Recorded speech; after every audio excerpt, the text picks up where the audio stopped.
Frères et sœurs du Cameroun, peuple digne d'Afrique, peuple des montagnes, des forêts et des fleuves, en ce moment crucial de votre histoire, alors que le Cameroun s'apprête à choisir la voie de son avenir, je m'adresse à vous, non pas en dirigeant de notre pays, mais en frère africain, en fils du continent qui partage vos douleurs, vos espoirs, vos luttes.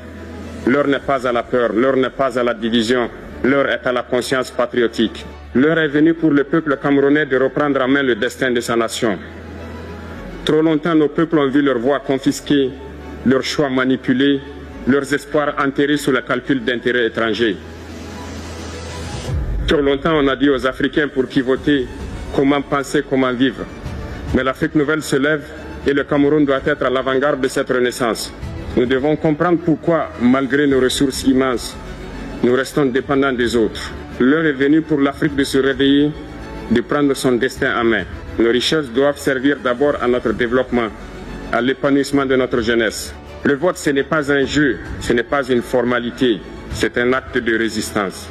C'est le moment où chaque citoyen dit « Je décide moi-même de mon avenir » et personne, je dis bien personne, ne doit voler cette voix au peuple.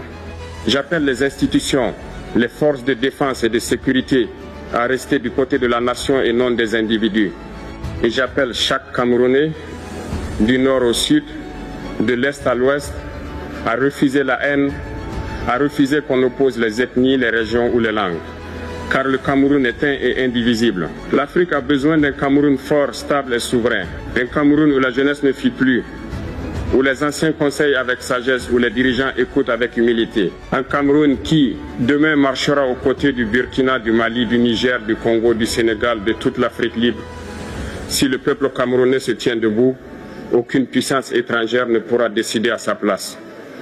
Si la jeunesse se mobilise dans la paix et la vigilance, aucune fraude ne pourra renverser la volonté du peuple. Je vous le dis avec le cœur d'un frère de combat, l'Afrique de demain ne se construira pas avec des mots, mais avec le courage des peuples. Et aujourd'hui, ce courage, c'est à vous, Camerounais, de le montrer au monde.